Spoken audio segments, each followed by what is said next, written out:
well. So hello, everybody. I'm just going to open up the direct chat window, and it looks like everybody can hear me and see me now. I believe we've turned off audio for this session. If you have any questions as I'm going through it, I will try to keep an eye on the chat window. I've just got a few moving parts that may make that I might not be able to answer it right away. So thank you everyone for joining us. My name is Rob Johnston. I'm the director of our business development team here at PLANIX Inc. And we're putting on this training series this week, specifically aimed for people not in the residential business and not in the insurance business, to just generate some community and some skill sets just outside of some unique things in those industries. And based on, depending on feedback, we'll do a survey kind of at the end of the week. We hope to continue these and do these on a more frequent basis, because just being able to share our ideas and training and things we come across with our users in the field, it's just about learning and sharing them. This is not meant to replace any of the training platform that our customer care success team has put in place. It's just to augment it and maybe get some new people up and running through a tutorial session, or some existing users, maybe some exposure to the product that they may not have seen before. So with that being said, I'm going to share my screen. We are recording these, and we will make them available to all of the people that attend. And we may use snippets of it in some of our training content as well. So I'm going to share my desktop and share my screen, and just go to my PowerPoint and maximum view. And yeah, I just have a few slides that I put together, and we're kind of going to be jumping in and out of the PowerPoint and go between the hardware device, which is over my shoulder, the survey app, and then a couple of text things to lead us along the way. So pretty basic. So yeah, let's just jump into it. So today's session is all about survey, connecting to the camera, what you need to do that, starting a project, creating floors, starting the capture process, and going through some tips and tricks along the way to make life easy for you that way. And then tomorrow is all going to be about Stitch, which is the second part of the process, which is often affiliated with a software package called Stitch, but it's really the process of taking what you've captured and bundling it in preparation for two things: preparation for uploading it to the iGUIDE portal, but preparation to handing it off to our drafting team to draft the property for you. So there's a combination of two things going on there that we're going to go through. We're going to take a break from the technical thing on Wednesday from 2 till 3. Again, all these are 2 to 3 Eastern time. On Wednesday, we're going to talk about the economics associated with iGUIDEs, just to help people understand what their options are, what they're paying for, how to estimate things using the cost calculator. What are some of the add-ons? What am I getting for free? How should I anticipate doing things, et cetera, et cetera. We'll then jump back into the technical stuff, which is iGUIDE creation, which is, now that I've got my capture done, my tar file done, I know what package I want, how do I go and upload it to the portal, pass along some drafting instructions, choose the options I want to choose, and upload it. And of course, upload that in a secure way, whether it be through protecting the iGUIDE with logins, or locking the iGUIDEs for indexable reasons and things like that. We'll go through some of the other basic things in the portal, such as tagging in post, and managing your gallery images using an iGUIDE preview to preview what it's going to look like, and then some of the measuring modes as well. And then lastly, on Friday, we're going to talk about iGUIDE portal management, which is what happens once you press that upload button, getting your email links, getting the data that you've ordered, whether it be just the iGUIDE or a DWG file, adding notes, customizing it with views, requesting updates, duplicating your iGUIDEs and things like that. So that's kind of going to be the goal and what we're going to cover. Just an internal person is texting me. Excellent. So I think we're ready to go. If you have any questions, again, as we go through this, you can put that in the chat window there. So we'll also highlight, you can't see it, may not be able to see it just because of the way I'm sharing my screen, but we are going to actually be able to publish at the survey level, and you can go right into iGUIDE creation and you completely miss the step. We just have to make sure that you understand the implications of doing that. It works well. You just have to understand when to and not to do that. Okay, so today's section is all about what we call survey, which is broken down into 3 pieces: connect, capture, and push. They're just little phrases that I use. The first one is obviously, how do we connect to our camera? What are the implications and how do we do that? How do we capture, which is, you can call it scanning, capture, surveying, whatever you want to call it. It's just, what are some tips and tricks once we've created a project in order to go and scan an area? And then lastly is, once you finish that, what are my options for bundling all that up in order to create an iGUIDE or a portal iGUIDE out of it, or just push it straight from the device. So we'll talk about those 2 things. All right, let's just jump into it now. So I'm gonna assume everyone at least knows about the iGUIDE PLANIX Pro camera. That's what this is focused on today. This is a, you can see it over my right shoulder, and I've got a light underneath it, one of the phoba lights.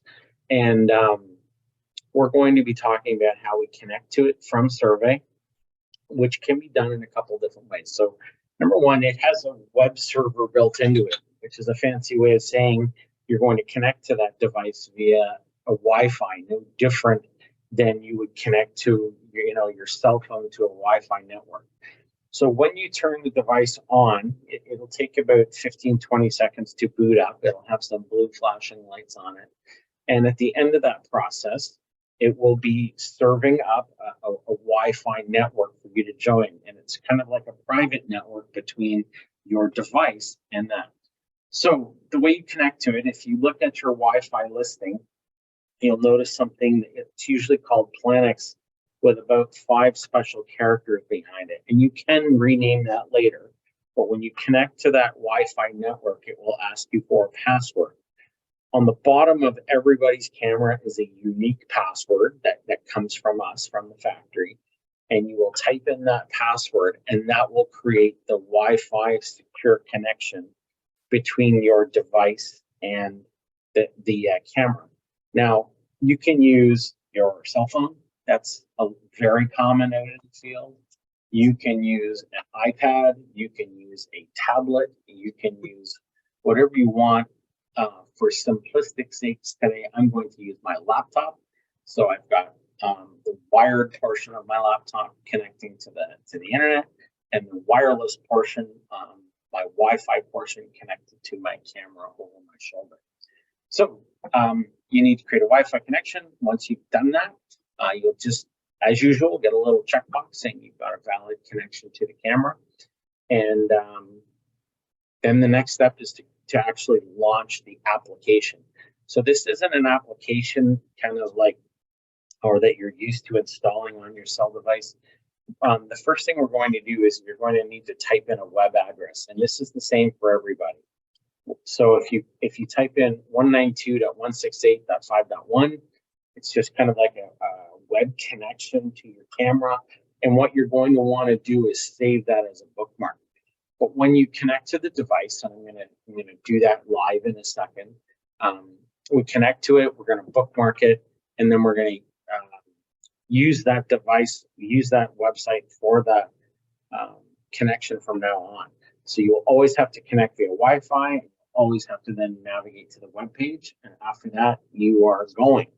So I'll come back to this screen. There's just a couple of other things to note that when you are using a device like your camera, your iPad, your laptop, there's no data that's actually used on the,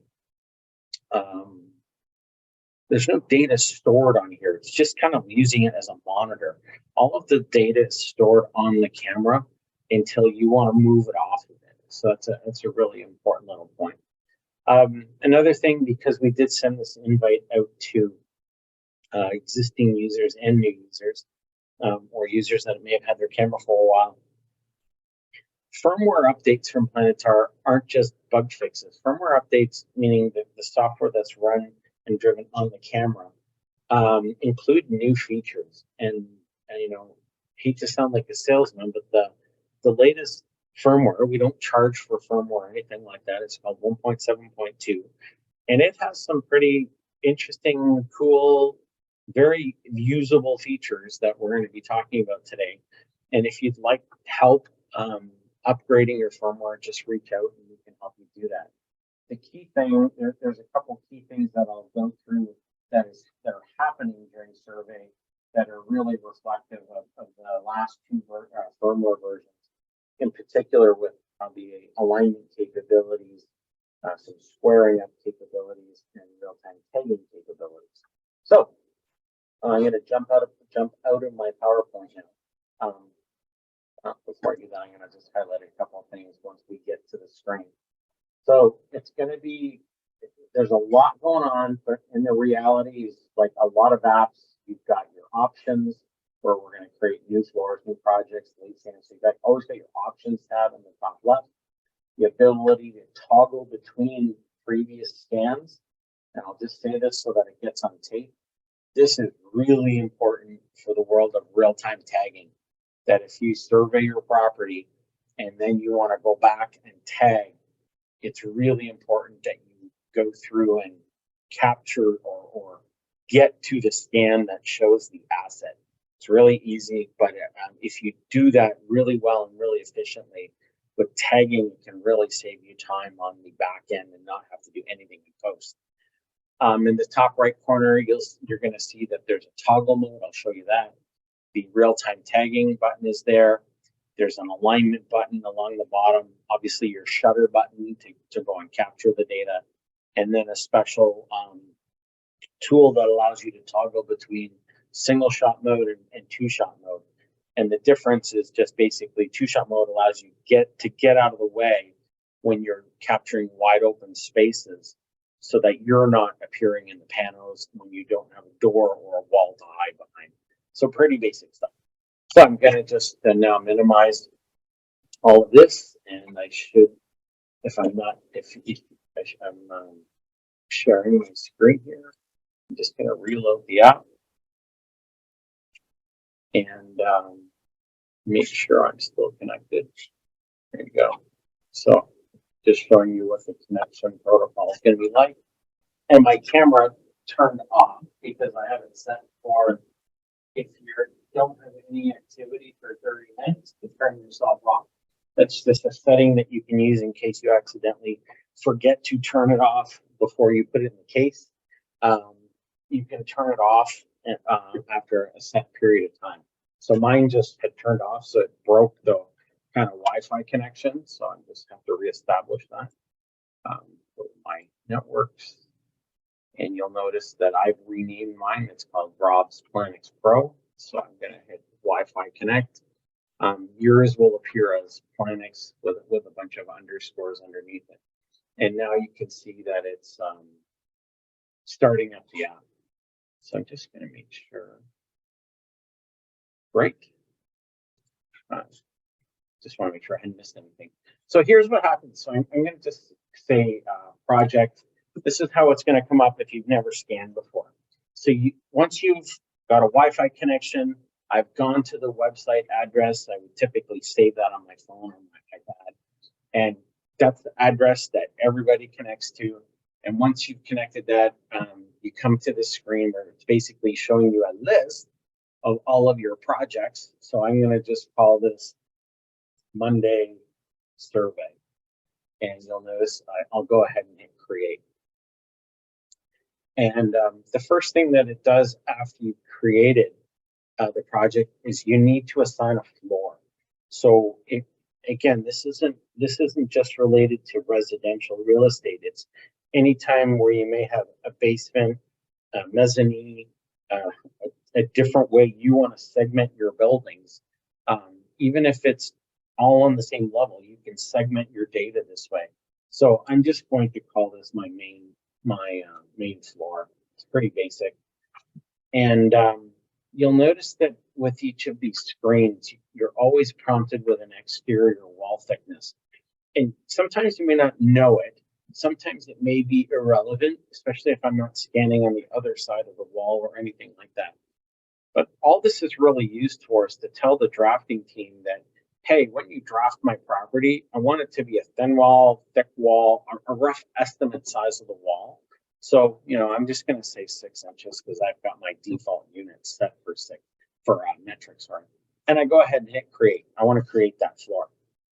Now, you'll notice that it immediately jumps into kind of a split screen mode. And I'm going to just leave it like that for a few minutes, and then we'll talk about different configuration settings. So really, there's not a lot going on. If I was doing this project for real, I might want to look at, do I want to be in this picture? Do I want to be this or that? Whatever. I'm just going to leave it in a single shot mode right now. You'll notice when I press 2-shot mode, it goes blue. But I'm just going to leave it in single shot mode, and I'm just going to go take my first measurement. And again, for everybody out there, it should take about 12 to 15 seconds. It's taking the panos, it's taking the LiDAR, fusing it all together, and showing me this. Now you'll notice that it's split screen, wonderful picture of my office, but the split screen's great and it has a lot of applications, but when you're doing survey, you really need to make sure you know how to just get to the LiDAR view. And this is really important. And that's the first thing I want to show you is you can toggle between split, the pano, and the LiDAR very easily using that top right button, no matter what device you're using. Because as we're capturing a property, yes, the panos are important, but the LiDAR data is really the driving factor. And if there's any kind of users out there that haven't updated their firmware kind of in the last 2 months, one of the first things you should notice is a new enhancement that is automatically squaring up the property. These things used to be on angles. They just happened to be however the compass was aligning them. But we're now automatically squaring up the property. You can see that right now my shot is just in the back right corner of my office. So I'm going to go and just for fun, we'll go to the other side of my office, and we're going to kind of just do a couple of really weird, silly things for a second. And again, I'll just move it over there, and I'm going to capture again. So go ahead and capture. And yes, I'm being in the shots, but we're not going to publish this, so it's not really that critical.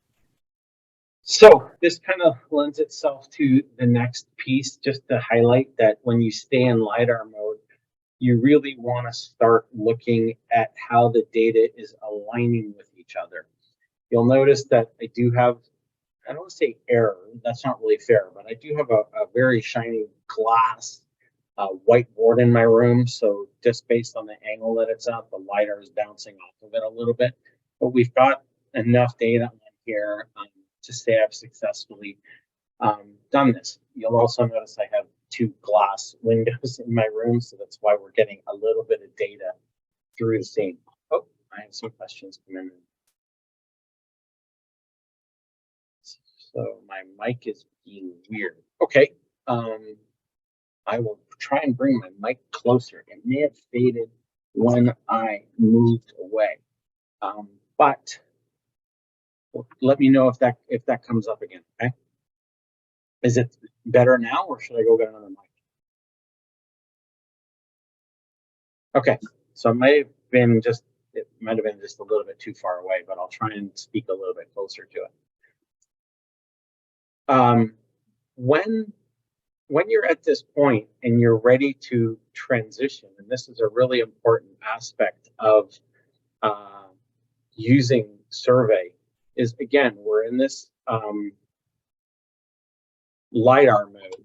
And you should always note that you do have this alignment button. Now, even though my data's all been aligned so far, and we can go through a couple of different examples, there are going to be some times where your data comes in like this if you're not careful.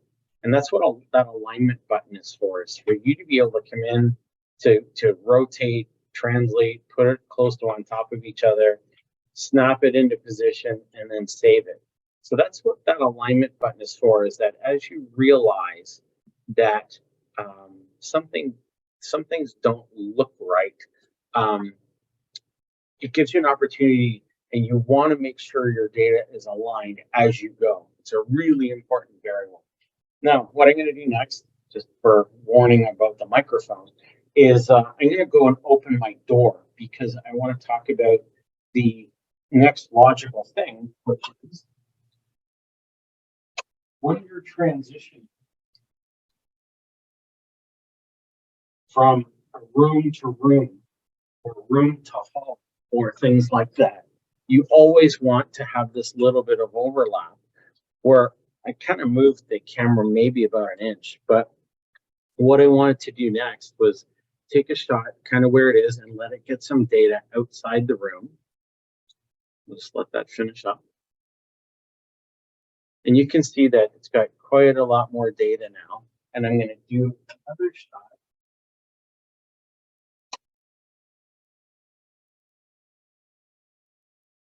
Kind of it in and out of the room. And I'll just do another one out here. And this is how we actually go and build up our scans. So I'm just going to do kind of 2 or 3 more.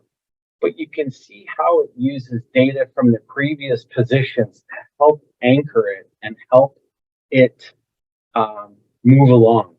So, you know, a lot of people just take, and this is a really important point, a lot of people have their distances a little bit too far when they're transitioning from room to room. So I'm going to just do 2 more shots. Just bear with me.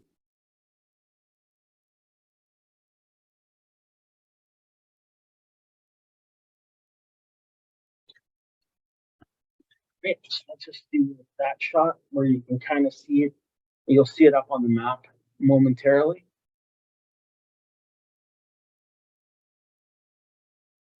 There we go. So it's snapped in, and then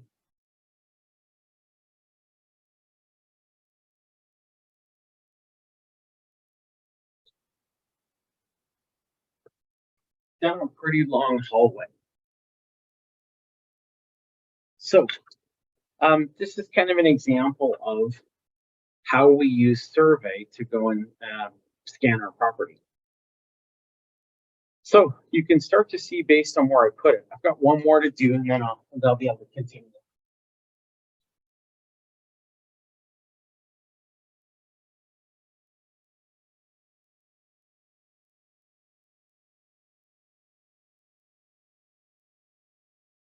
Right, I just put it around the hallway or the corner to help emphasize all this. So just again, shoot 1 more time.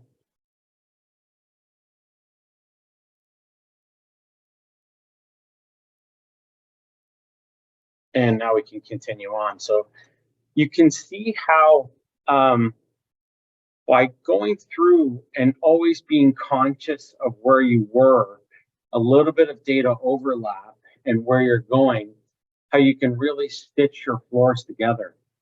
If you're getting a property drafted from us, there's no limit on the number of these shots that you can take that help you fill in the gaps and help you fill in what you're trying to do and measure. So there's no harm in just taking those extra few shots to help get data around the corner, or whatever detail you need, including moving the camera up or down or things like that. But essentially, this is the process. So you're going to go through survey, you're going to connect to it via Wi-Fi, you're going to go to the 192.165.1 web address, you'll create a project, you'll create a floor, you'll press this survey app each time, and then as you move the camera, every environment is different, whether you're doing a house, a hotel, a factory floor, a house under construction for remodeling. Everything's got little differences. You just have to be conscious of where you came from and where you're going, and do not kind of continue until you've got your data in this aligned state. So before we kind of throw any new surveying or open up the floor to questions or anything, I'll just highlight a couple of really important things that underneath your, we call it the hamburger, but your settings button. This is where you've got some critical settings under here. Here's where you can set your preferred units, your preferred Wi-Fi band, where in the world you are. But if you want your custom access point name or your Wi-Fi server name, what address you want to be, do you want any power settings, et cetera, et cetera. This is also the screen that you're going to come to, and I point this out for a reason, where you're going to come if you want to update your firmware. So if you go to the goiGuide.com website and go to our downloads area and you download the firmware, you will put that firmware on a USB key, plug the USB key into the camera, connect to the camera and say update firmware. And it's really kind of that two-step process in order to update your camera to the latest settings. So it's just where you'll find some of the common settings in here, and just be aware of them. So I'll just go back to survey. I can go back to split screen mode. You can start to see here's the foyer of our office and things like that. But at this point, I'll actually show you again a feature that was introduced about 6 to 8 weeks ago, and that's this tag in here that you may or may not have used. So if I want to apply a tag, I'm just going to go into my scene and say that I want to put in that there's a fire extinguisher in my scene, something like that, and I'm going to obviously make it red, and I'm just going to say, hey, here it is. Now, I'm not out there on my camera right now, but I'm just going to say next, and I can tag it. You can see I can literally just tag it, hit next, and I can also choose if that fire extinguisher or whatever I'm tagging is not right on the wall. I have a kind of a Z-axis or depth where I can apply it as well. And I just hit save. And now you can see there's a red tag on that environment, and you can just keep doing that. And this is one of those things that all gets compiled and stacked on top of each other in these tar files that when we convert this into a project for you, we reassemble all the tags into the 3D environment for you. We've had this ability to do tagging for a long time. The real-time tagging of it is really important or really new. It's about, again, 6 to 8 weeks old. And I'll just say this. You saw how, or I talked about we've always been able to do it in post. You can do it as you go, meaning if I'm standing out there beside the fire hydrant, I could do it right there and then, or I can do it at any time when my project is open. So if I just go back through my scans that I've done, there I am back sitting in my office. I can always go back and just go back one more. Just make sure I think I'm back to where I want to be. And I'll go back right to the very beginning, and I'll go there. So again, I don't have to be doing this. I have a lot of flexibility in the order that I can do it. So I can now come in and I'll just do one more just for fun, and I'll just do light switch. This time I'll make this one blue. I'm not going to be taking a picture or adding content at this time. Lots of different things you can do with that. I'm just going to hit next. And again, I can apply a new tag. And yes, that's where it is on my wall. Hit save and I'm done. So you can kind of see with the survey app, there's a lot going on if you need it to be going on. There's your alignment that you always need to be conscious of, and making sure that as you go through, it's looking like the facility, and that's really important. That you have an overview. You've got the best overview of the map to see what's going on.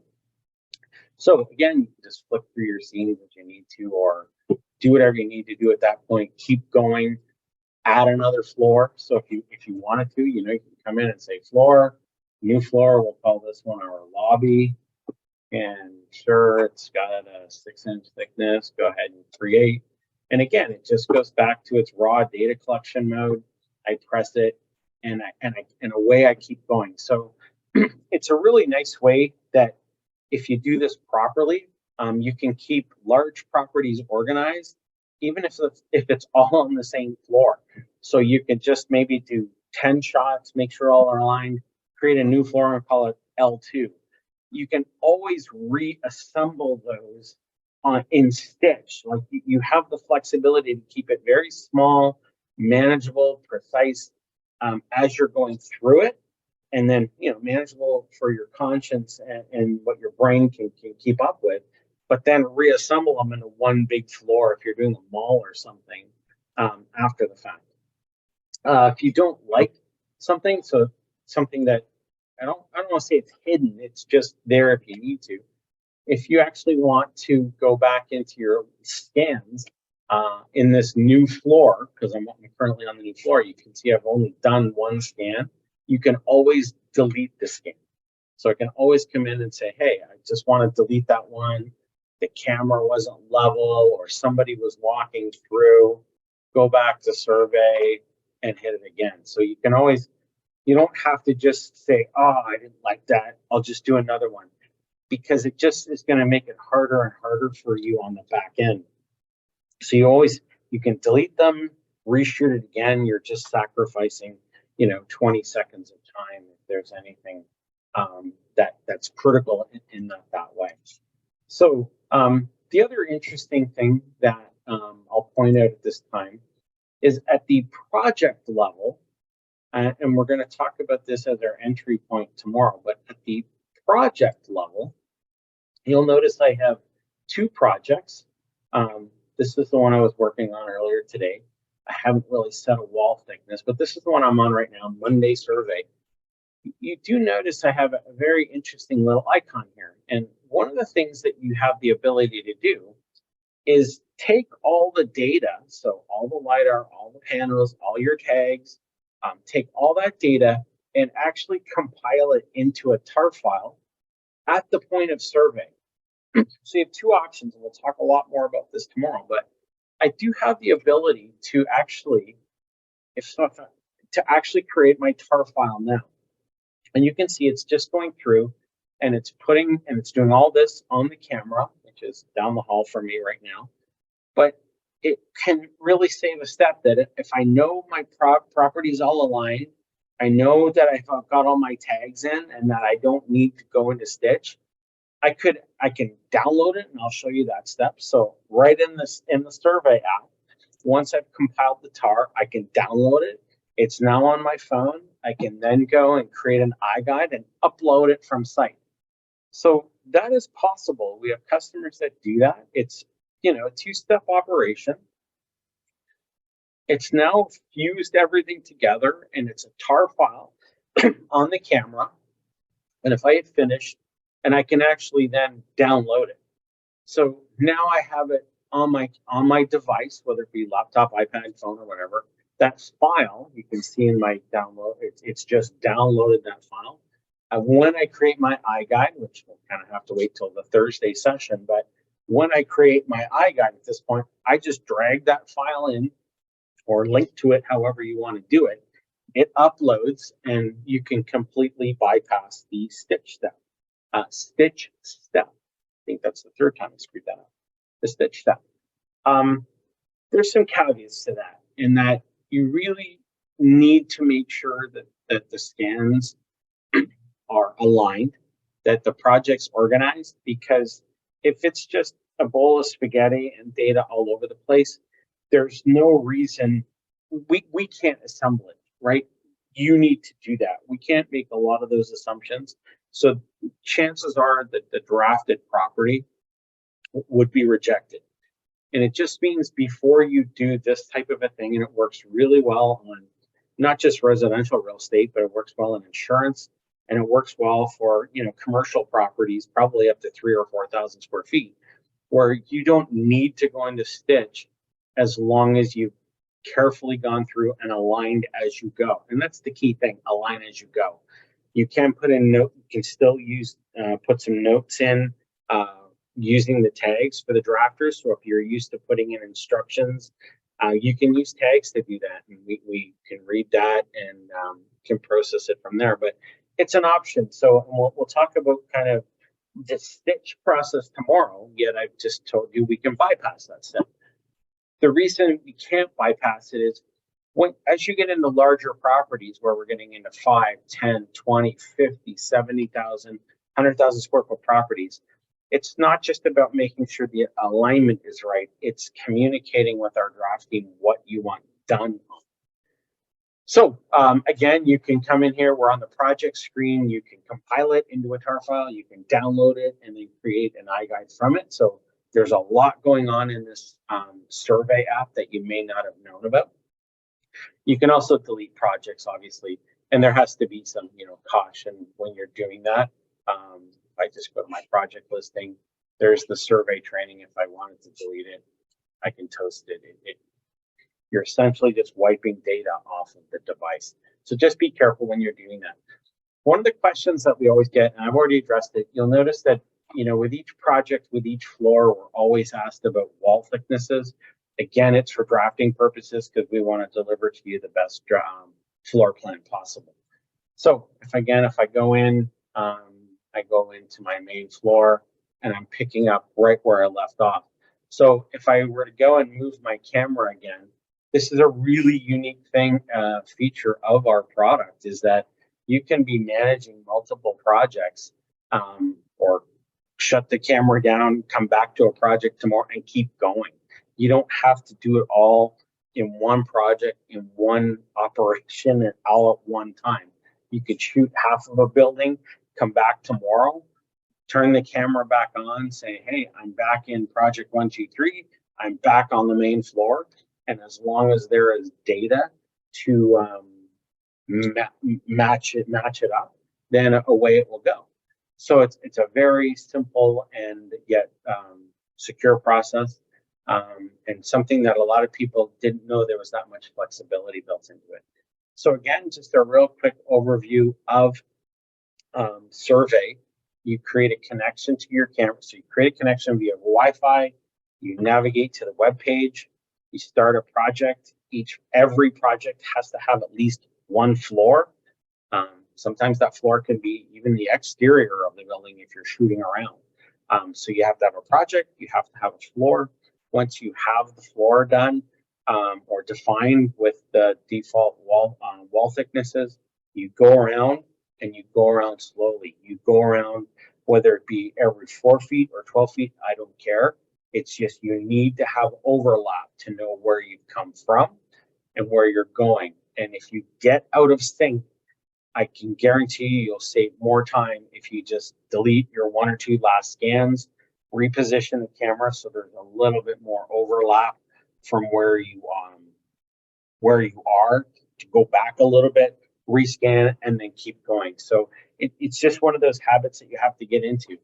And I see a lot of people out there always kind of navigating it in split screen like this, whereas I kind of just say no, just always as you're going through the survey mode, the survey app, just kind of stay in the LiDAR mode and make sure it looks like the building that you're on. All right, so that's kind of a quick kind of overview of all the survey app, which is probably the easiest of the 4 training days. So again, connect, project, floor, capture, line of sight, have overlapping data, real-time tags, and you can compile and upload tar from your device. You can do that. So just kind of summarize, going back to my presentation, where we when you are going through the capture phase, you don't want to see data that's disjointed. You want to visualize it where you can see the rooms as it's laid out. And if it's not, you're just compounding the problem if you just keep scanning. And if you have a choice, you either keep doing it and admit to yourself, I'm just going to fix it in post. And fix it in post means opening it up in Stitch, which we'll talk about tomorrow, rearranging the scans, making sure they're all aligned, assuming you have aligned data. So it's really important that you get this kind of auto alignment stuff done. Lastly, again, there's lots of options regarding push content, whether it means taking the USB stick out or uploading it from the site. And then just kind of as a real high-end summary, when you are doing survey, just remember, connect, capture, and how you want to push your data. So that's kind of the end of my formal presentation. The only thing I was going to go do lastly was go back and show you what it was like to do a real-time tag with a real photo. So if I go back to my original scan, I'm going to go back to the very first one that was in my office. So let me just go back to the beginning, because there's a lot of people that may have seen the literature but may not have seen what we're talking about. But if I go back here, I'm going to actually place a tag. And again, I'm going to call it light switch 2. I'll make it green this time. And this time I'll say, hey, I want to capture a tag. So I press, there's a really nice button here called take a picture. And on your phone, it would launch. I'm on my laptop, so I can't do it. It would launch your camera view at that point and allow you to take a picture. So it's just one of those really neat things. I can't really do it because I'm on a laptop, not a device. But it's kind of funny the way that will work. But then you just say, I want it there, and hit next. And there it is on the wall.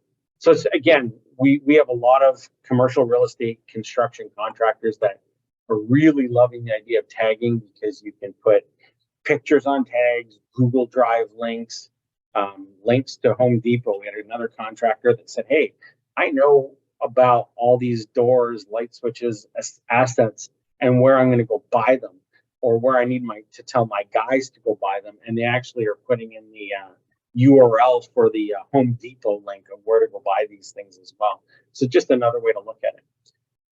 So that kind of concludes my presentation for today. We're going to meet back up at 2 o'clock tomorrow, but I do have 15 minutes left. If anybody would like to submit any questions to the chat window, I'm more than happy to answer questions about survey and any of the content that we've gone through this afternoon.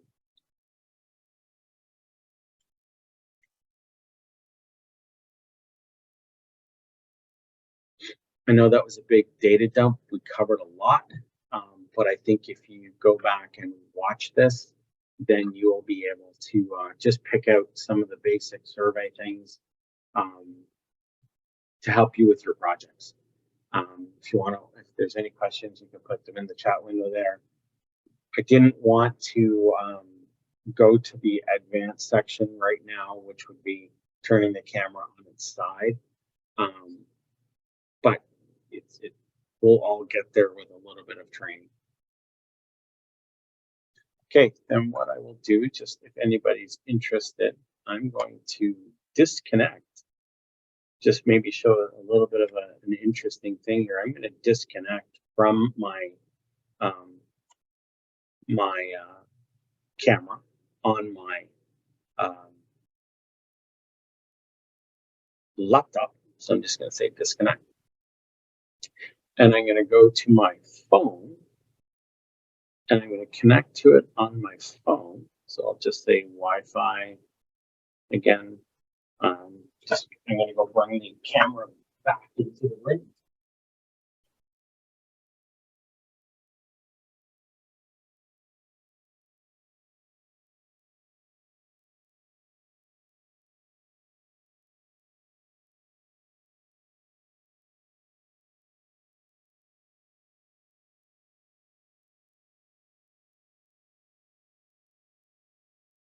Okay, so there is the camera back in the room. Left the light on here that I don't need it. I'm connected to the device via Wi-Fi. I'm going to go into my survey app. And what's very interesting is without doing anything, it automatically recognizes what was the last project. And you'll see it's disconnected from my laptop because I disconnected the Wi-Fi. But on my phone, it automatically has connected to the last project, and it disconnected on here because I did. But I can continue on using this device. So I'm going to just go and do what I mentioned before. Is I'm going to go and apply a tag. I'll just put this on the screen. I'll just show you what this is like, and I'll just call it light 3.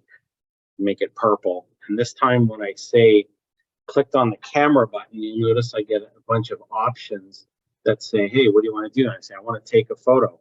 So now if I take a photo, like I said, it's allowing me to go and take a photo. So if I then go and take a photo with my switch, pretty basic. And you'll notice that on the tag that it shows the asset that I tagged. And if I just hit next and next,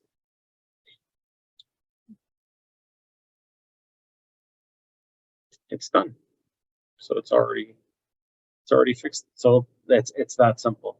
So as a quick view, as a quick review, this really is a simple demonstration to show you how whatever device you've got connected is just kind of like a viewer and a server, and all the data is actually over there on the device. So it's pretty easy that way. So there's no questions coming in, so I'll assume that everyone's good to start playing with survey. If you're a new user, you can always reach out to us for any questions.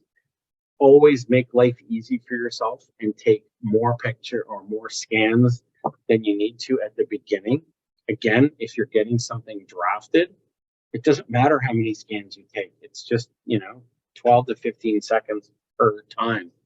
And if you're an experienced user, hopefully you got some tricks out here about compiling the tar file on the camera, putting in some real-time tags and things like that. So I'm going to end the presentation there at 2:50. Hopefully this has been of value, and we will see everyone tomorrow. And we'll be distributing these videos at the end of the week. So thanks for showing up, and we will see you soon.